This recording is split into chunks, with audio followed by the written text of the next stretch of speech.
Well, everybody, Cantonese Cat here. I'm witnessing three very nice hammer bottom candles over here, and they're like very nice hammer bottom too. They're not like these half-hearted hammer bottoms. They're actually very nice in morphology.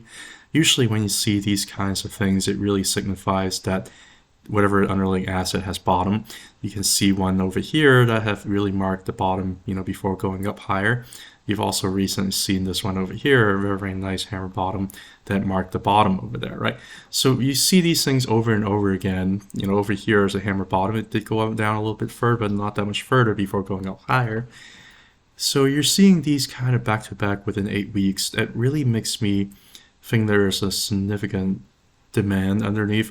What generally happens is once you have a big giant run up like that, market makers try and just flush the price down, see whether or not there's demand underneath. If there's demand underneath, usually price just gets bought right up back to where it started. And usually these are signs where market makers say, okay, it's time for us to push price higher. And we just keep on getting these like big giant wicks over here. Like this almost reminds me of this big giant downtrend over here before the run up. And I keep seeing these giant wicks, and I'm just thinking to myself, okay, so are there any other confirmation that we're maybe setting up for a very powerful local bottom over here? Could it potentially flush all the way down a lot lower, right? I mean, right now, if you look at a volume shelf, basically what happens is you're finding some pretty good support over here around the 62, 63 volume shelf support range over here.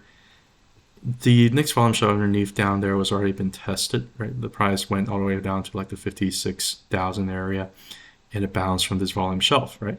Is there any particular reason to go down and test it again? Not necessarily, although you never know what the market maker is going to do. Can it go flush all the way down to the 52K or even the 48K area? Certainly possible, but so far I'm not really seeing that to be necessarily the case.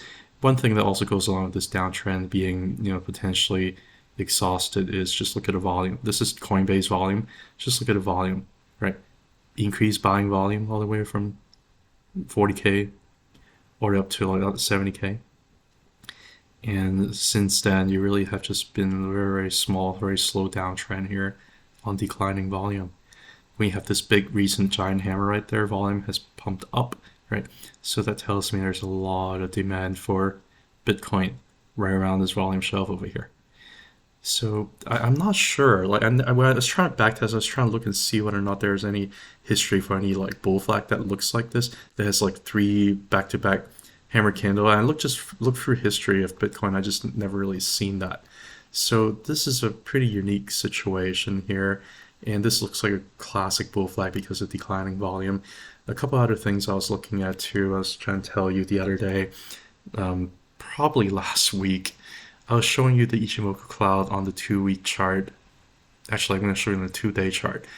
And I'm going to pull the conversion baseline away, Tenkan and Kitchen away. And I was showing you that, hey, the cloud has been serving as pretty good support and resistance. And right now it looks like we're just kind of bouncing from the cloud here again on the 2 day. It served as support back here with a tweezer bottom. Usually these tweezer bottoms are pretty decent bottoms, right? It got closed over here around January as potential support, never really quite touched it. Down here it really, broke down over here on high volume, and it backtested the cloud exactly right there once, twice, a couple of times after that, and then broke through the cloud on high volume. Before that, this serves as support at the bottom of the cloud. Before that, it serves as support at the top of the cloud. And then during the bear market, it really served as resistance, right? So I'm just kind of back testing all this. It looks like 2 day Ichimoku cloud actually seemed to be a pretty important support and resistance level. And we bounced off of it once from the top of the cloud. And right now, this week, we just bounced off the top of the cloud again. Very interesting, right? And if you get rid of the Ichimoku cloud, you just look at the bull market support band. And if you look at the weekly, we have literally touched the top of the bull market support band last week. Like magically. Usually in a bull market, the movement support band serves as support, right? To push price up higher. Just like during a bear market, it serves as resistance, right?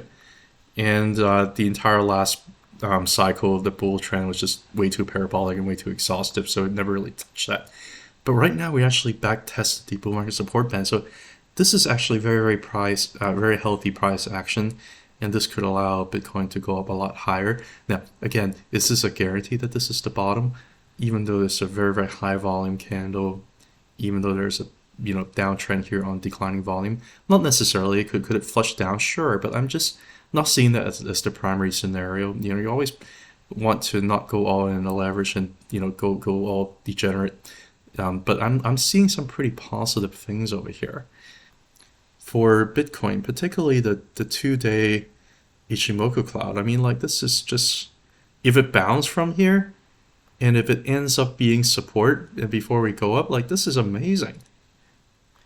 And of course, it can flush down all the way and go to the bottom cloud and can still find support there. There's always a possibility of that, but it just looks like so far we might be finding some demand over here. So we'll see. The only concern I have is if you zoom out on the monthly. The only big concern I have with the monthly chart is that we're still a little bit too far from the Tenkan. The Tenkan generally serve as support to push the bull market up higher. And generally, if it's way too far, way too fast, generally prices kind of get a little bit closer to Tenkan, or just kind of go sideways to wait for Tenkan to go up, right? This Tenkan is the blue line right there, is calculated by 9 moving averages, including current one in the past. So 1, 2, 3, 4, 5, 6, 7, 8, 9, and it's going to rise during the next month. It's going to rise a lot higher in July. So there's a possibility we might even go down trading a little bit in June, but in July, Tenkan would be able to pump up a lot higher, could potentially serve as support to push the price up even higher. So we'll see what happens. There's a possibility, like, look at a weekly chart. I think I see a lot of things that are very positive about it. And look at the 2 day Ichimoku cloud. There's a lot of things that are very positive about it. But we'll see. I'm seeing some pretty positive things here. I'm always open to any flash crash, things like that, but I just don't see that necessarily have to be the case. Anyway, it's been long enough that I've talked. Thank you so much. Bye.